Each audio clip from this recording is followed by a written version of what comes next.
Hey everyone, part two of my just what the heck have I been up to, or what have I been buying lately, mail day, week, month-ish. This part of the video had to get split off of the other part because it was going to be too long. So what we're talking about here is we're talking about Mojos. I'm just going to show you the decent ones, but I spent, I want to say about $1,100 on a bunch of Mojos over the past month. I have some more coming in, but I've pretty much curtailed my buying, so I think I'm pretty much done. You can obviously never have enough of the player you want. If I had 10, I'd want 20. If I had 20, I'd want 40, right? So I didn't really set a budget, but I figured maybe this was a better way to go about buying cards of the players I wanted, as opposed to just grabbing a bunch of mega boxes, which I have a bunch over there, 20 something just sitting there. When I would see people open videos, I'd see some stuff come out off-centered. And obviously when you're buying Mojos, oftentimes people aren't selling the numbered stuff, or if they do, people are overpaying for those relative to kind of like the potential value you could have later on if you were to grade something. So for instance, if you just had a regular Mojo, and let me show you some of these.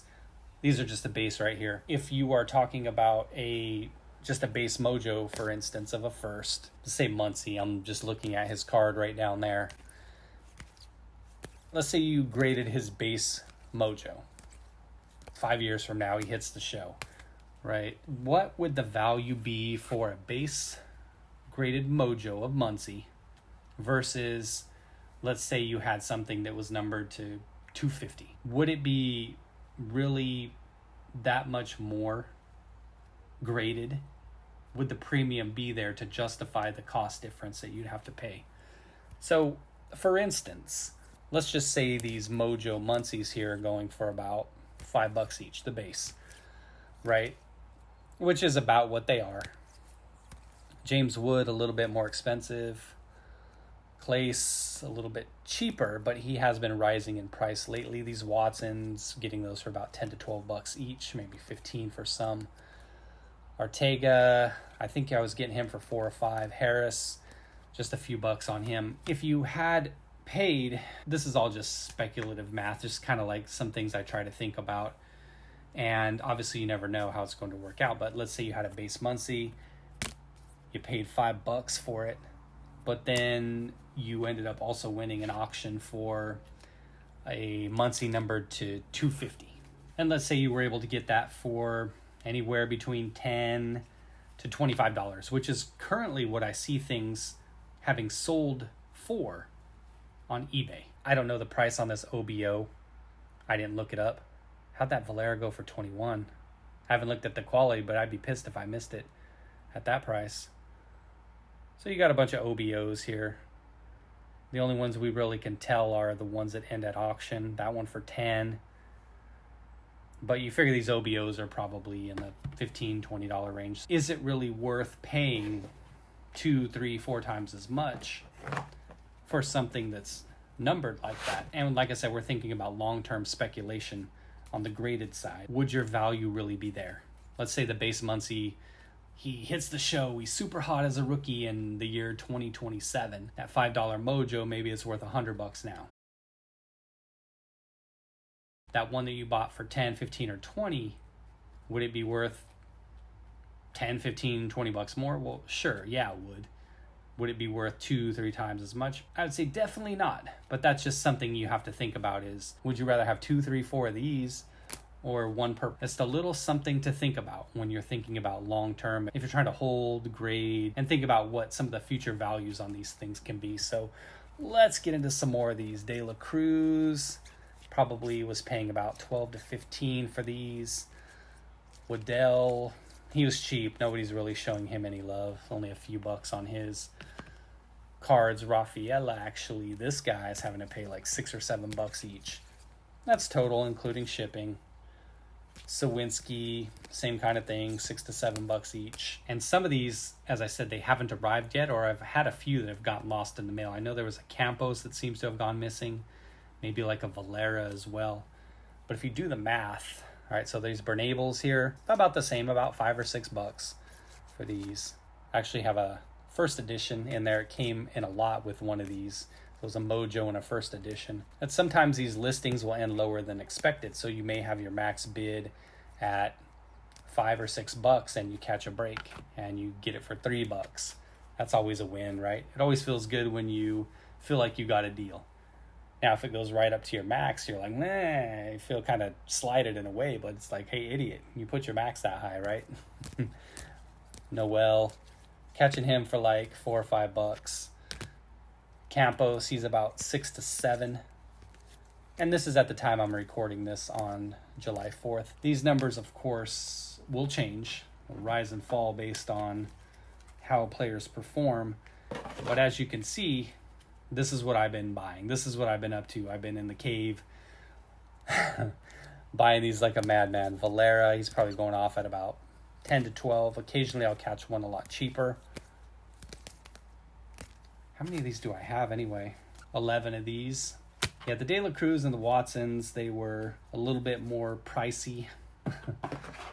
They were a little bit more expensive than I wanted to go. So I focused on other guys that I thought were value plays again. Bernabel, Valera. James Wood, I've been catching him for cheap. For some reason, I'm not really too high on him. There's another individual I'm really high on here that has been pretty cheap as well. So it was always a value question for me. Even in my example with the Muncie, the base versus the purple. Do you buy one De La Cruz or do you possibly go after 2 Curtis Meads?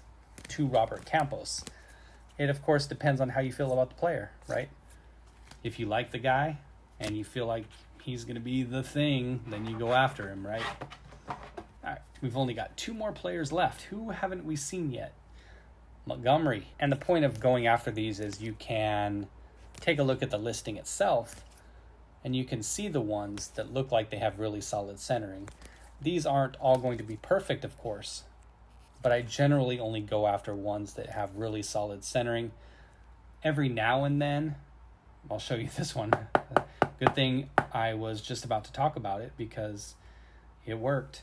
Every now and then, you'll get fooled by the way the photo is. So look at the top. It's a lot chunkier than the bottom. You can get fooled by how the photo is. So you really have to train your eye. Sometimes what sellers will do, little HCI tip here, like we had last video, they'll lay the card down like this, or they'll angle it a certain way. I'm like, motherfucker, what are you doing? Just put the card like this, straight up. Let me see it. Or if you're going to lay it down flat, you take an above shot, right? So when I see a card like this, most of the time I shy away from those. My suggestion is you do the same if you're looking at a raw card. If there's ever a situation where the thing is angled a certain way, or it's just looks weird, it just is laid different or placed different, angled different, there's other things going on in the background trying to distract you, that's likely done for a reason. That's what you tune in for, guys and gals. You tune in for the tips, baby. So this is just things I've noticed, because as you've seen, this isn't even all of it. There's more on the way, not that much more. And I've got a box over there of other firsts that are kind of like the lower end guys. The focus obviously was the higher end guys, but I would occasionally buy lots as well of the lower end guys because you never know when they're going to break out. Lower end based on people and what they're paying for them. I like guys that I've talked about that are considered low end, like Justice Thompson, Samad Taylor. There's a few others. Valerio, Mendez, guys like that. If I see a lot pop up that has those guys in it, say you get like 40 or 50 Mojos, and most of them are firsts, and there'll be a Benny Montgomery or some Marcelo in there or something like that, and you can catch a lot like that for $20, then I'll go after it.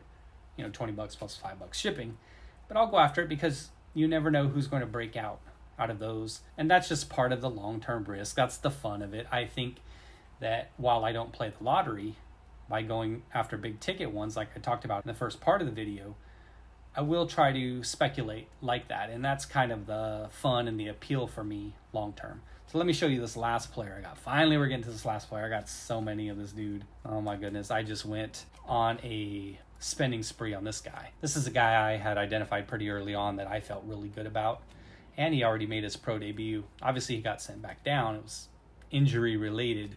Sosa. So for him, I was paying about $4, $5, $6, somewhere in that range. It looks like over the past week or so, his prices have started to creep up a bit. I think I've already got what I need to get on the Sosa front. So there we go. There's, I don't even know how many are here, 20 something probably. Let me show you real quick and then we'll wrap it up here. This is just a box here of what I was talking about before, where they're not seen as super high end guys. And as I said, most of these come in lots. I'll just kind of flip through them real quick and then show you. There's some Samad, Mendez, like I was talking about, Ian Lewis, I forgot about him. You've got a bunch of other guys. You know how it goes. Denzer, Caro, Vargas. These aren't all organized. Valerio. You've got some non-firsts here of higher end players. Luis Rodriguez, Austin Martin. Nothing wrong with picking those up as spec plays if you can get them cheap enough. Muzziotti, this is another guy that I like, that I've bought into breaks of. More Vargas, Cabrera, Trey Sweeney, Baez. I don't really buy those guys. I'm not really too high on them. Ian Lewis, there's a big stack of his. Dari Lorenzo, Machado. So you guys get the point. Valenzuela, you see it here. All right, I got to get out of here. I'll let you guys go. Get back to enjoying your 4th, or if you're watching this video later on, which you probably are, hopefully you're all doing well. Take care. That's just what I've been up to the past month. Just a little something I've been working with. So thanks for watching, everybody. Take care. And if you watch my stuff and you leave comments, you'll be seeing me pop up in your comments section and watching your videos and leaving thumbs up all the time as well. So do the same. Hit the thumbs up, leave a comment, say what's up. You know I always reply. Damn, do I not have a life? Why am I replying to all these damn comments? Makes you wonder. Take care, everybody. Be well.